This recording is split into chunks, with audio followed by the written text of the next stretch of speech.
Panama leaks की तहकीकात हर सूरत होनी चाहिए, आसिफ जरदारी।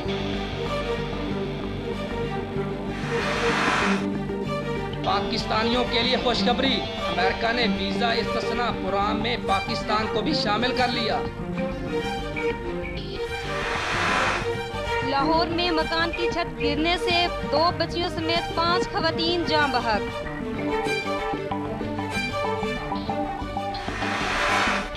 आज बेशतर इलाकों में मौसम गर्म मरतूब, लाहौर, फाटा, कश्मीर समेत गिलगित में बारिश का इम्कान, महकमा मौसमियात। अमेरिका ने पाकिस्तान की सिविल और अस्करी क़यादत की जासूसी की, बैनुल-अक़वामी न्यूज़ साइट। हजरत बाबा बुल्ले शाह के 259वें उर्स की तकरीबात 25 अगस्त से शुरू होंगी। वज़ीर आज़म आज लाहौर सियालकोट मोटरवे का इफ्तिताह करेंगे।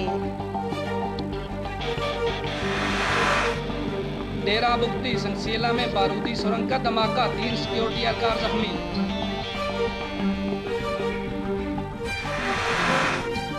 सांगड़ में जमींदार ने घास काटते हुए 9 साल बच्ची को कत्ल कर दिया।